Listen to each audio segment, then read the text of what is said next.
ओम शांति। अव्यक्तवाणी 13 मार्च 1969। प्रेम और शक्ति के गुणों की समानता। छठा पॉइंट है, इस ग्रुप को उमंग उत्साह अच्छा है। बाकी एक बात खास ध्यान में रखनी है कि एक दो के संस्कारों को जान करके एक दो के स्नेह में एक दो से बिल्कुल मिलजुल कर रहना है। जैसे कोई से विशेष स्नेह होता है तो उनसे कितना मिक्स हो जाते हैं, ऐसे ही सभी को एक दो में मिक्स होना चाहिए। बाबा कहते हैं, इस ग्रुप को उमंग उत्साह अच्छा है। कौन सा ग्रुप? अभी जो बच्चे आत्मिक स्थिति में हैं, भल दुनिया के किसी भी कोने में बैठे हैं, एक दूसरे से संगठन से कनेक्टेड है या नहीं है, कोई बात नहीं, लेकिन जो बच्चे आत्मिक स्थिति में हैं, उनका उमंग उत्साह बहुत अच्छा होता है। वही विश्व को परिवर्तन कर सकते हैं जो आत्मिक स्थिति में है। जैसे आपके विचार वैसे आपकी अवस्था, वैसे आपके आसपास का वायुमंडल। उसी प्रकार आपसे मिलने वाले लोग, आपसे व्यवहार करने वाले लोग। तो अगर आप आत्मिक स्थिति में हो तो इस दुनिया में जितने लोग, जितने व्यक्ति, जितने आत्माएं आत्मिक स्थिति में हैं, उनसे आपकी एनर्जी मैच हो रही है। उनके साथ आप मैच में चल रहे हो, एक रेजोनेंस बनाकर। तो जैसे आपकी अवस्था, उस अनुसार आप चल रहे हो, आपके साथ दुनिया चल रही है। तो बाबा कहते हैं, जो आत्मिक स्थिति वाले जो बच्चे हैं, उन बच्चों का उमंग उत्साह बहुत अच्छा है, क्योंकि उनको लगता है हमने पाया, अभी विश्व पाए, हमने भोगा ईश्वरीय सुख, अभी विश्व भोगे। यह उनकी शुभ भावना है। तो आप अपने आप उस संगठन में मिल जाते हो, ऐड हो जाते हो। जैसे आपकी अवस्था, उस अनुसार आपका जीवन चलता है। अगर आप लौकिक में इंजीनियर हो तो ना चाहते हुए भी विश्व के सारे इंजीनियर्स के ग्रुप में आप इन्वॉल्व हो, क्योंकि आप इंजीनियर हो। आप लॉयर हो तो ना चाहते हुए भी विश्व के सारे लॉयर्स के ग्रुप में एनर्जी की बात चल रही। कोई फिजिकल रूप से उस ग्रुप में इन्वॉल्व होने की बात नहीं चल रही, एनर्जी की बात। तो ना चाहते हुए भी आप उस ग्रुप में इन्वॉल्व हो। तो जैसे आपकी अवस्था, उस अनुसार आपकी इन्वॉल्वमेंट रहती है। अगर आप डॉक्टर हो तो दुनिया के सारे डॉक्टरों अनुसार आपकी ऊर्जा होगी और आप उसमें इन्वॉल्व रहेंगे। तो अगर आप आत्मिक स्थिति में हो तो अपने आप दुनिया में जितने लोग आत्मिक स्थिति में हैं, उन सब के संगठन में आप इन्वॉल्व हो। आत्मिक स्थिति में सबसे पहले कौन है? शिव बाबा, तो आप शिव बाबा के संगठन में हो। दूसरा ब्रह्मा बाबा मम्मा, उनके संगठन में आप हो। तीसरा एडवांस पार्टी की आत्माएं, उनके संगठन में आप हो। चौथा विश्व की सारी शक्तियां, क्योंकि वो सभी अपनी अवस्था में हैं, वो जानती है कि हम कौन हैं, तो उनके संगठन में आप हो। तो आत्मिक स्थिति में आने के कारण आप नहीं जानते आप किसके संगठन में ऐड हो जाते हो। आप ना चाहते हुए भी, अब चाहो ना चाहो, आप उनमें ऐड हो ही जाओगे। अगर विश्व भर में कोई कायदा बनता है कि विश्व के सारे लॉयर्स को ये सुविधा दी जा रही है, इंजीनियर्स को ये सुविधा दी जा रही है, डॉक्टर्स को ये सुविधा दी जा रही है, अगर आप हो तो आपकी इच्छा हो ना हो वो सुविधा आपको मिलने ही वाली है, क्योंकि आप डॉक्टर हो, इंजीनियर हो, लॉयर हो, तो सुविधा अपने आप मिलेगी, क्योंकि विश्व में डिक्लेयर किया गया है। उसी प्रकार अगर आप आत्मिक स्थिति में हो तो आप बाप के संगठन में हो, बाप के ग्रुप में हो, और वहां जो मिलना है वो हर बात आपको मिल जाएगी। ये फर्क होता है स्थिति में रहने का।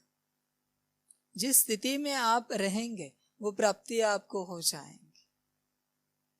तो आप अपने आप को चेक करो कि आप कौन सी स्थिति में हो और कौन से ग्रुप में हो, कौन से संगठन में हो, बाबा के हो या दुनिया के हो।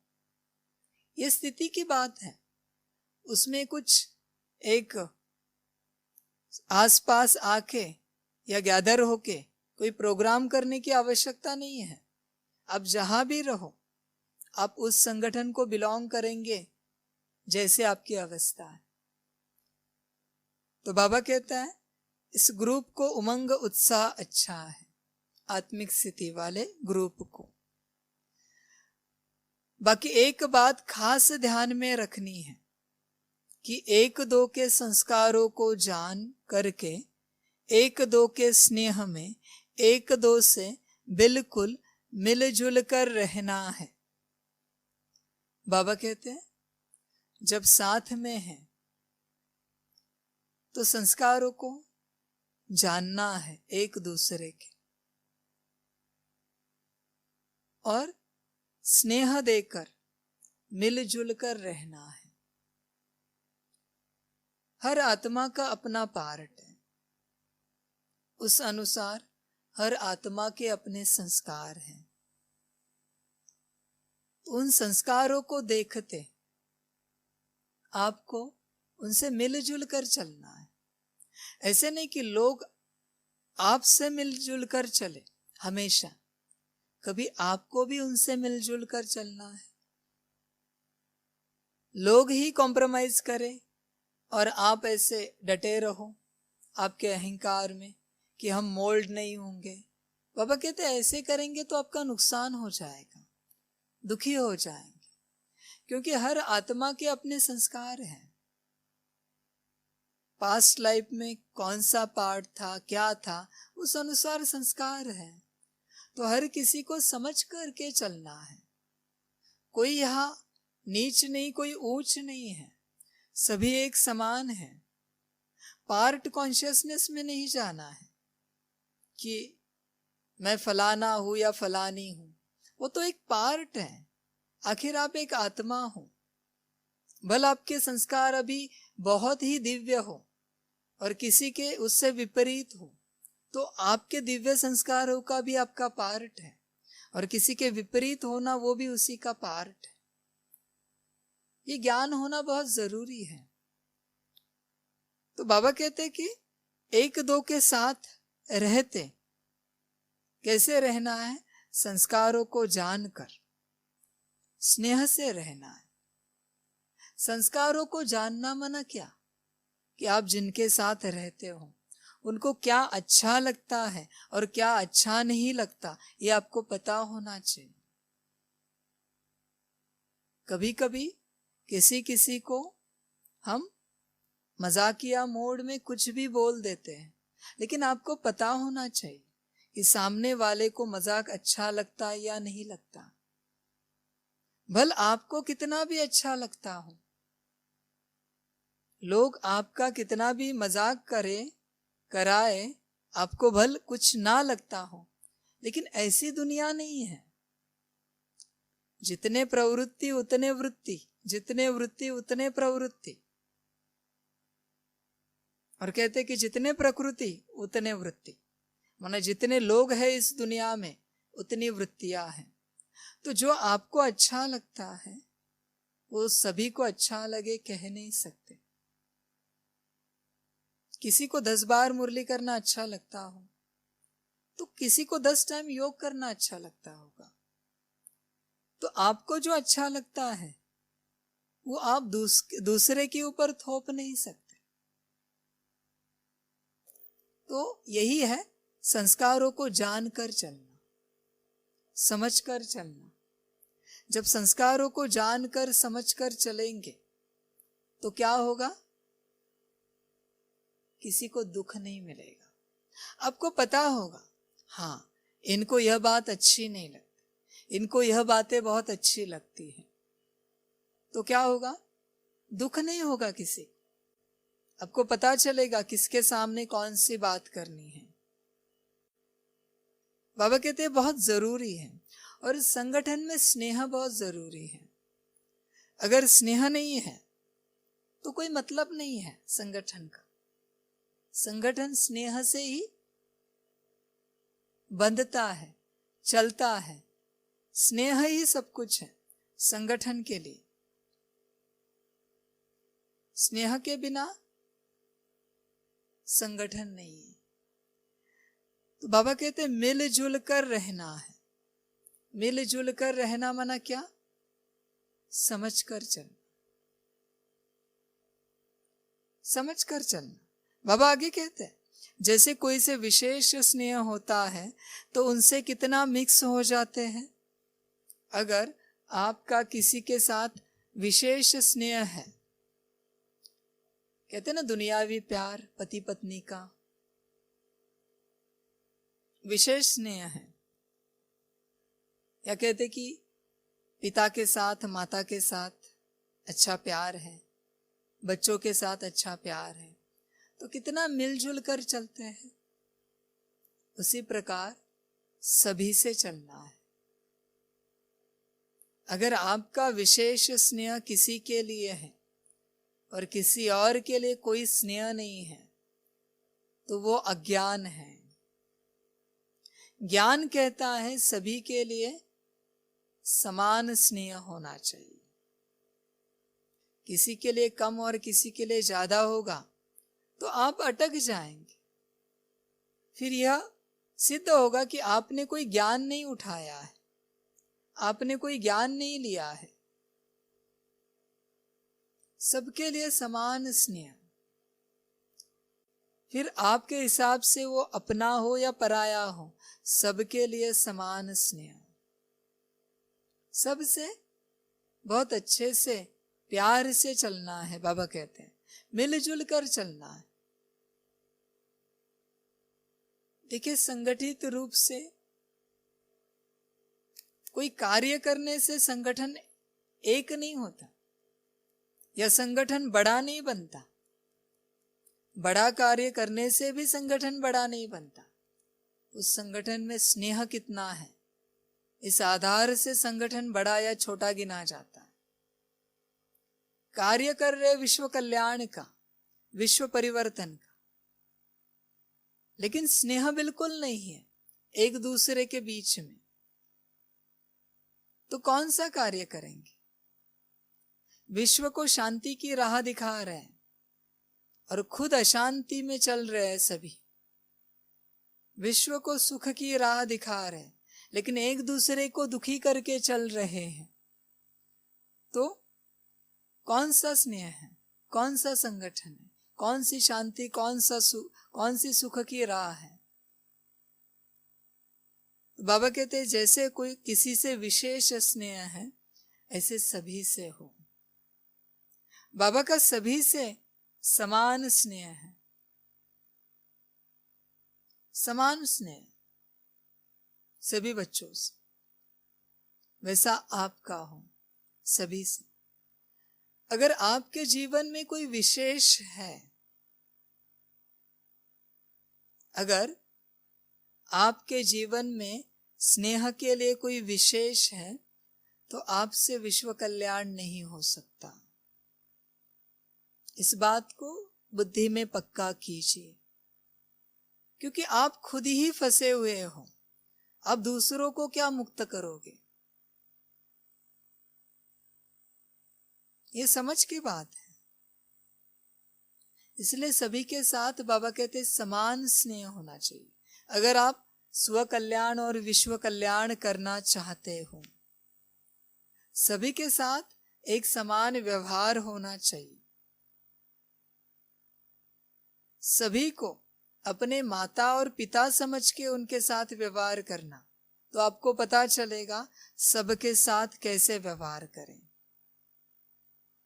जितना प्यार से आप अपनी माता और पिता से व्यवहार करते हो, वही व्यवहार सभी के लिए हो। जितनी केयर उनकी होती है, उतनी ही केयर सभी की हो। फिर कहेंगे विश्व कल्याणकारी आत्मा। जितना प्यार बाबा से है, उतना ही प्यार विश्व की हर एक आत्मा से हो। बाबा से अपमानजनक व्यवहार नहीं कर सकते ना, तो दूसरों से कैसे कर सकते हैं? बाबा को बड़ा रिस्पेक्ट रिगार्ड देते हैं और दूसरों को अपमानित करते हैं। यह कौन सा ज्ञान है? ये कहां से आया? किसने सिखाया? बाबा कहेगा जितना प्यार बाबा से, जितना स्नेह बाबा से है, जितना रिस्पेक्ट रिगार्ड बाबा को है, उतना सभी के लिए हो। फिर कहेंगे ज्ञानी तू आत्मा। तो बाबा कहते हैं जैसे कोई से विशेष स्नेह होता है तो उनसे कितना मिक्स हो जाते हैं। माना वो कोई भी गलती करे, जिनसे विशेष स्नेह है, वो कोई भी गलती करे आप माफ कर देते हैं। क्यों? क्योंकि विशेष स्नेह है। और वही गलती किसी और ने की तो तुरंत गुस्सा हो जाते हैं, नाराज हो जाते हैं। क्यों? क्योंकि आपने उनको विशेष समझा ही नहीं,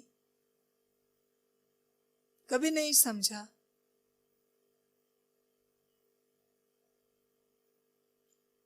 ऐसे ही सभी को एक दो में मिक्स होना चाहिए। बाबा कहते हैं इस प्रकार अगर चलेंगे तो एक दो में मिक्स हो जाएंगे। आप अपने में किसी और को मिक्स करने की कोशिश नहीं करना, इस बात को ध्यान से समझना। आप अपने में किसी और को मिक्स करने की कोशिश नहीं करना, आप उनमें मिक्स हो जाना। यही ज्ञान है।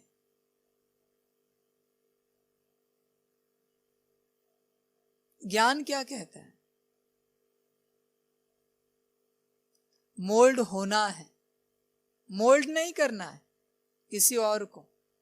मोल्ड करेंगे तो झगड़े हो जाएंगे, वाद विवाद हो जाएंगे। मोल्ड हो जाइए, मोल्ड करने की कोशिश नहीं कीजिए। किसी को झुकाइए नहीं, आप झुक जाइए। बहुत बच्चे क्या चाहते हैं कि दूसरे बच्चे हम में मिक्स हो जाए, हमारी तरह बने। अगर आपको ज्ञान है तो आप उनमें मिक्स हो जाओ। बाबा ने भले टारगेट दिया है आपको, एम ऑब्जेक्ट दी है, बाप समान बनना है, लेकिन बाप आप में मिक्स होता है तभी मिलन हो पाता है। बाबा ने यह नहीं कहा कि आप पात्र बनो फिर बाबा मिलन करने आओ। बाबा कहता है ये थोड़ी सी बातें हैं, धारणाएं हैं, ये धारण करो, मैं आता हूं बाबा मिलन के लिए। तो बाबा खुद से मिक्स हो जाता है। आपका भी कर्तव्य है, आप मिक्स हो जाओ। आप उनके संस्कारों को चेंज नहीं करो, आप अपने संस्कार उनके जैसे अच्छे बनाओ, तो आप उनमें मिक्स हो जाएंगे। बहुत बार बच्चों को लगता है कि ये हम में मिक्स नहीं होते। आप गलत बात कह रहे हो, आप उनमें मिक्स नहीं होते। ये समस्या आपकी है। ज्ञानी आत्मा कभी नहीं कहेगी कि ये फलानी आत्माएं हम में मिक्स नहीं होती। ज्ञानी आत्मा उनमें मिक्स हो जाएगी। ज्ञानी आत्मा बच्चे हैं तो बच्चों के जैसे बन जाएगी, बड़े हैं तो बड़ों के जैसे रहेगी।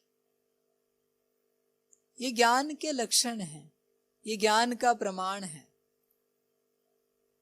कि जैसे लोग उस प्रकार अच्छा बन जाना, ये ज्ञानी आत्मा के लक्षण है। तो बाबा कहते हैं सभी को एक दो में मिक्स होना चाहिए। तो पहला कर्तव्य आपका है, आपको मिक्स होना है।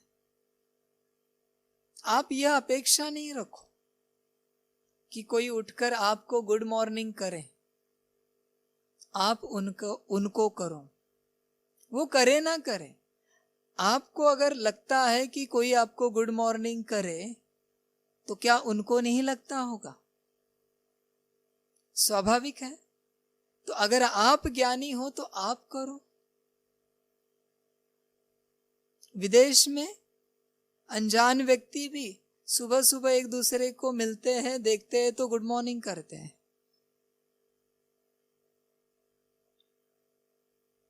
बाबा कहते हैं मिक्स हो जाओ। आपका कर्तव्य है मिक्स होना।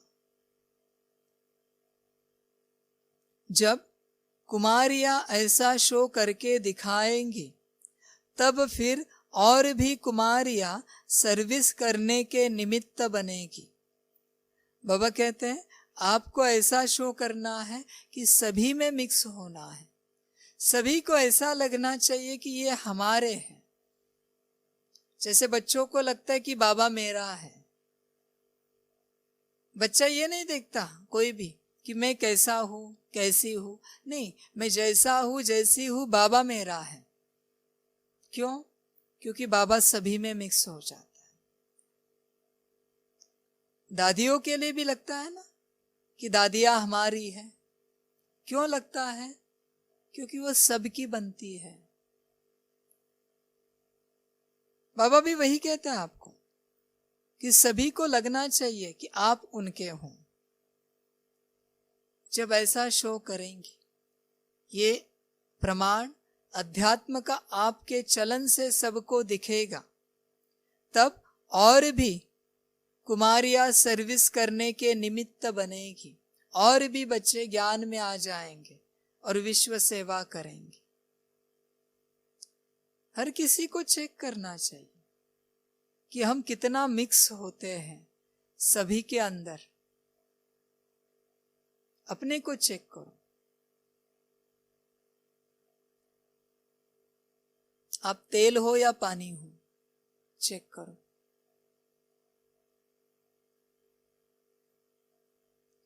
तेल पानी में मिक्स नहीं होता, पानी पानी में मिक्स हो जाता है। और जो सागर है वो पानी का है, तेल का नहीं है।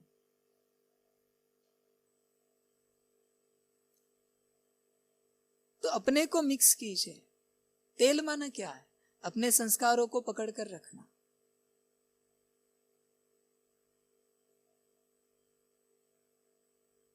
अपने हिसाब से चलना, अपने हिसाब से सबको मोल्ड करना। फिर कोई दुखी हो जाए, सुखी हो जाए, कोई मतलब नहीं। अपने हिसाब से ही चलना। पानी जहां रास्ता मिले बहता जाता है, रुकता नहीं।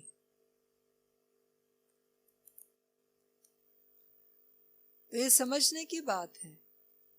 अपने को चेक करो, आप कितना मिक्स होते हो दूसरों में, संगठन में।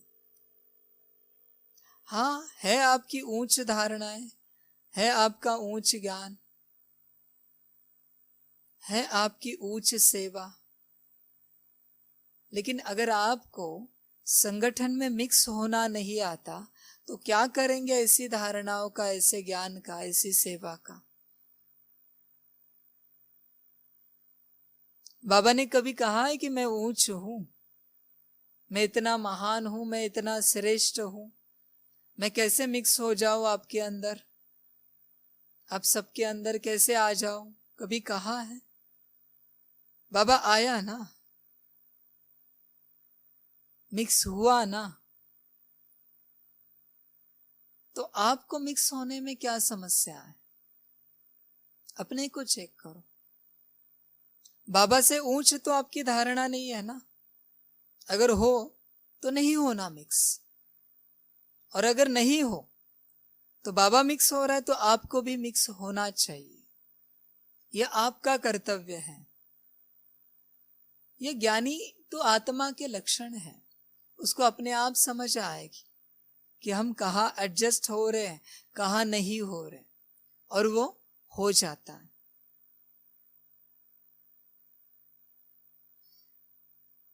और जो निमित्त बनता है उनको उसका फल भी मिल जाता है। बाबा कहते हैं निमित्त बनेंगे तो फल भी अवश्य मिलेगा, दोनों प्रकार से।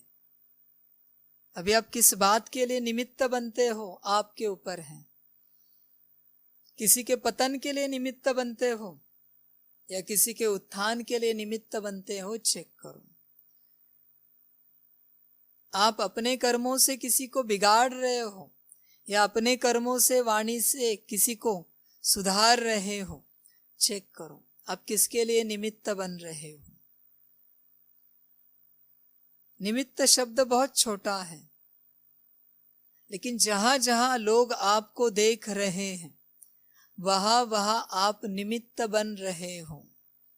जहां जहां आपकी चर्चा हो रही है वहां वहां आप निमित्त बन रहे हो, किसी को गिराने के लिए या किसी को ऊंचा उठाने के लिए। अपने को चेक करना, आप किसके लिए निमित्त बन रहे हो।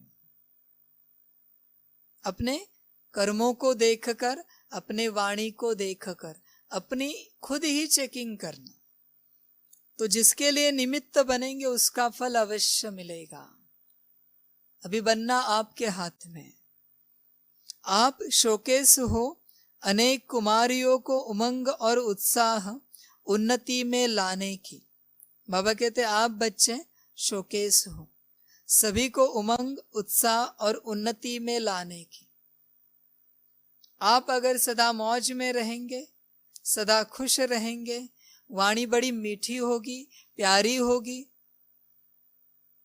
आत्माओं की उन्नति होगी, कर्म बड़े अच्छे होंगे, विश्व कल्याण हो जाएगा। तो अपने को चेक करना, आपकी वाणी और आपके कर्म कैसे हैं, आपकी वृत्ति कैसी है, अपने को चेक करना। जितना ही उमंग से साकार निराकार दोनों ने मिलकर यह प्रोग्राम बनाया है, उतना ही इसका उजूरा दिखाना है। बाबा कहते हैं जितना उमंग उत्साह में साकार और निराकार रहते हैं और उन्होंने यह प्रोग्राम बनाया है, उतना आप सभी को भी रहना चाहिए, हर कार्य के लिए, हर सेवा के लिए। यह आपके समझ की बात है। अगर साकार निराकार वो सदा उमंग उत्साह में रहते हैं तो आपको भी रहना चाहिए सदा के लिए, उसी में कल्याण है। आप अच्छे से जानते हैं आपका कल्याण भी बाबा करने वाला है और दुनिया का कल्याण भी बाबा करने वाला है। तो आप फिक्र किसकी कर रहे हो, अपनी खुद की या दुनिया की? चेक करो अपने आप को, किसके कल्याण की आप फिक्र कर रहे हो और चिंता किस बात की कर रहे हो, दुखी क्यों हो रहे हो? जिसको पता है बाप बैठा है, वह बच्चे कभी चिंता नहीं करेंगे, शरीर भी छूटे फिर भी चिंता नहीं करेंगे, क्योंकि वह जानते हैं मैं आत्मा अविनाशी हूं और बाप बैठा है कार्य करने के लिए। जिनको लगता है कि हम विश्व कल्याण करेंगे,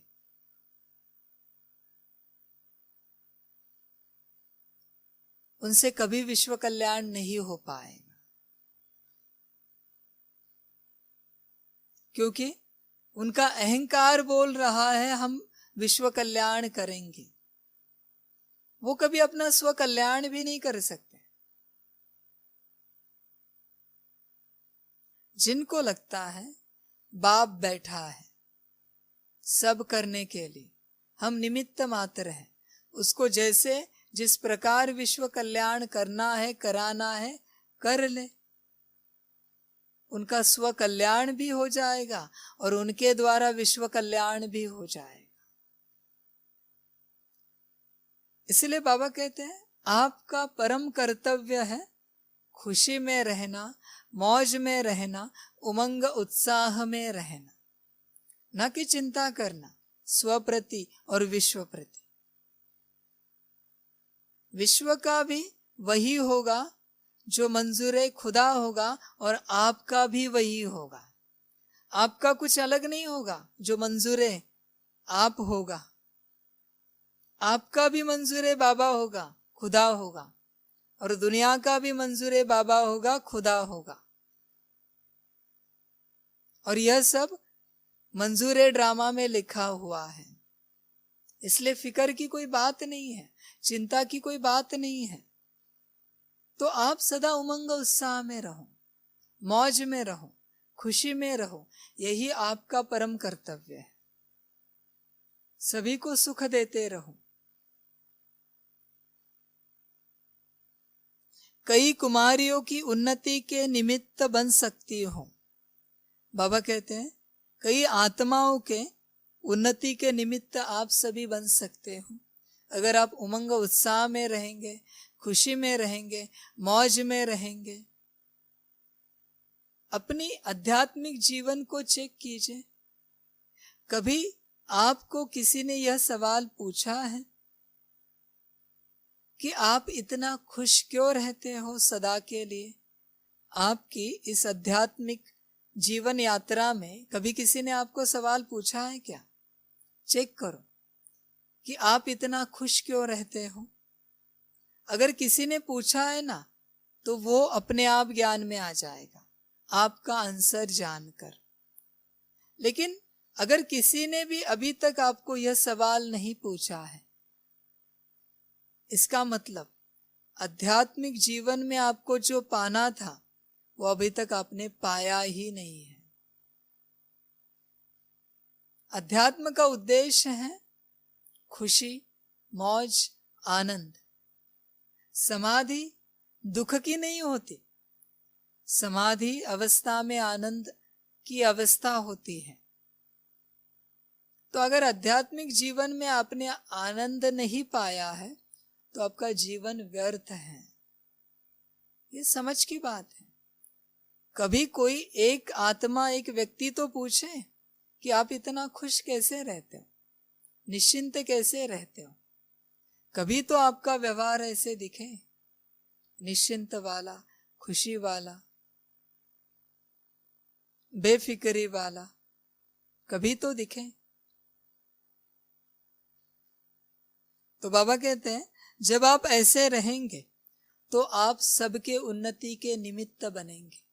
जो खुद दुखी है वो दूसरों की उन्नति नहीं कर सकते, क्योंकि उनकी खुद की उन्नति नहीं हुई है।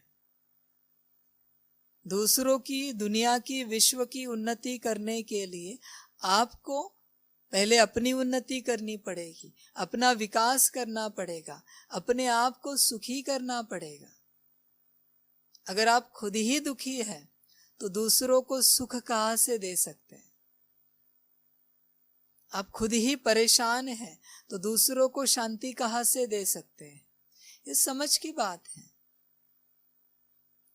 पहले अपने ऊपर सेवा कीजिए, अपने को आत्मिक स्थिति में लाने की, अपने को सुखी कीजिए।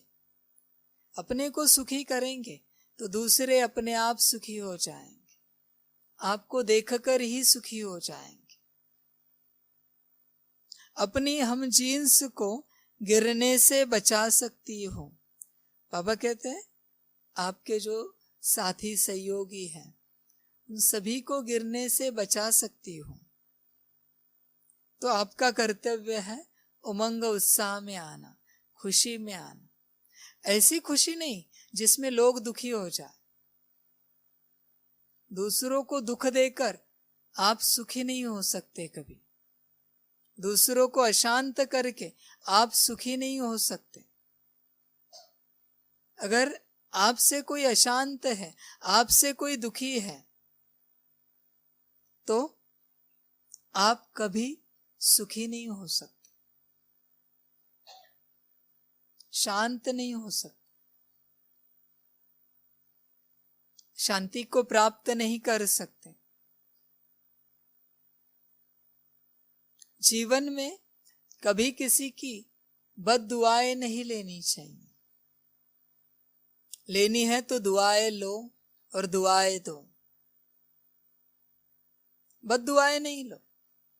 किसी को दुखी करके, परेशान करके। बाबा कहते हैं अपनी हम जीन्स को गिरने से बचा सकती हूँ। कुमारियों के साथ बाप दादा का काफी स्नेह है, क्योंकि बाप दादा परम पवित्र है और कुमारियां भी पवित्र है। कुमारियां मना आत्मा। बाबा का हर आत्मा के साथ काफी स्नेह है, क्योंकि हर आत्मा पवित्र थी है। अभी बस ड्रामा में पतित बनने का पार्ट है, वरना आत्मा सदा के लिए पवित्र थी है, बाप समान। इसलिए बाप दादा का स्नेह बहुत है आत्मा के साथ, क्योंकि बाप दादा परम पवित्र हैं और कुमारियां भी पवित्र हैं। माना बाबा भी परम पवित्र है और हर आत्मा भी परम पवित्र है। समझ की बात है। बाप की नजर से दुनिया को देखो, दुनिया अच्छी लगेगी। बाप की नजर से ड्रामा को देखो, ड्रामा अच्छा लगेगा। आपके पास वह दृष्टि नहीं है जिससे बाप ड्रामा को और दुनिया को देखता है। इसलिए बाबा को एक्सप्लेनेशन देना पड़ता है, ड्रामा का, हर बात का, विश्व का, विश्व की हर घटना का। बाबा कहते मेरी नजर से देखो। तुमने काला चश्मा पहना है इसलिए तुम्हें सब काला दिखता है, वो मेरा कसूर नहीं है। चश्मा उतारो, सब साफ दिखाई देगा। तो पवित्रता पवित्रता को खींचती है। देखिए, अगर आप आत्मिक स्थिति में हो तो बाबा आपको खींचेगा, आप बाबा को खींचेंगे। अगर आप देह अभिमान में हो, देह अभिमान में भी कौन सा देह अभिमान आपके पास है, चेक करो। देह अभिमान के बहुत वैरायटी है, बहुत प्रकार है।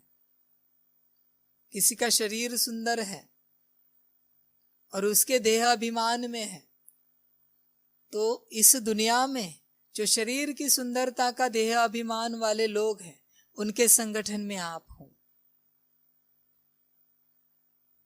किसी के कपड़े बड़े सुंदर हैं और उस देह अभिमान में है, तो अच्छे कपड़े पहनने वाले जो लोग हैं देह अभिमान वाले, उनके संगठन में आप हो। किसी की वाणी बड़ी मीठी है, किसी के कर्म बड़े अच्छे हैं और देह अभिमान में है, तो उनके संगठन में आप हो। कोई बहुत होशियार है और देह अभिमान में है, तो उनके संगठन में आप हो। कोई बड़ा धनवान है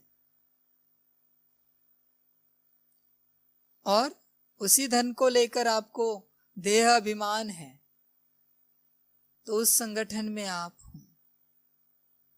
अपने को चेक करो।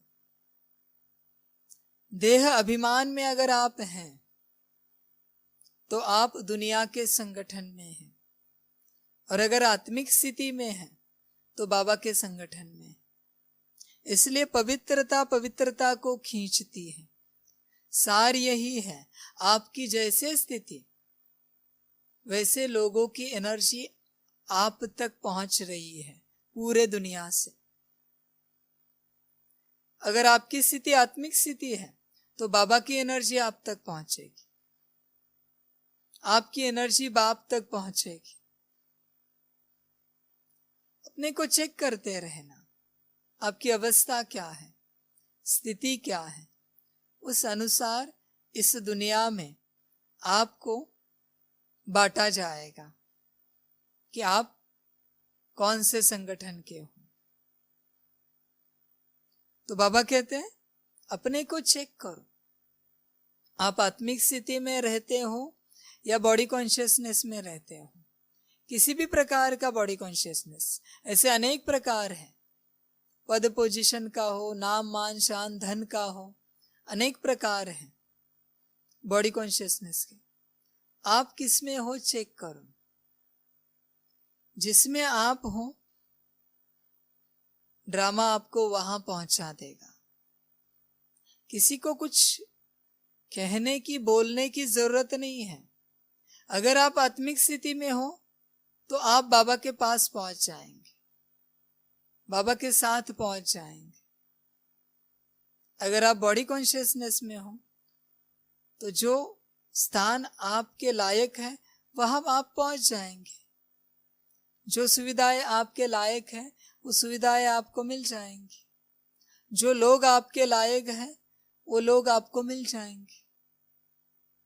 बाबा चाहिए तो आत्मिक स्थिति, बिना आत्मिक स्थिति के बाबा नहीं मिल सकता। इसलिए जितना हो सके अपनी स्थिति में आ जाओ और बाप को याद करो, तो आप बाप के संगठन में गिने जाएंगे, वरना ड्रामा। तो बाबा कहते हैं पवित्रता को खींचती है। अच्छा, ओम शांति। सभी बच्चों को बाप की पदम गुणा याद, प्यार, गुड इवनिंग और नमस्ते। सदा खुश रहना, मौज में रहना और बाप की याद में रहना। और आप कौन हो इस स्थिति में सदा रहना। आप अपने आप आपके डेस्टिनेशन में पहुंच जाओगे अगर आपको पता है आप कौन हो। और आपके अंदर अगर मिसअंडरस्टैंडिंग है कि आप कौन हो, तो उस मिसअंडरस्टैंडिंग के डेस्टिनेशन पर आप पहुंच जाएंगे। तो सही डेस्टिनेशन पर पहुंचना है तो सही अवस्था में आ जाओ, वरना ड्रामा। तो जितना हो सके अपनी स्थिति में रहो और बाप को याद करते रहो। बाप को सदा साथ रखना। इस दुनिया में और कोई उपाय नहीं है खुशी का, आनंद का, स्थिति बनाने का। एक ही उपाय है, बाप को साथ रखना। अच्छा, ओम शांति।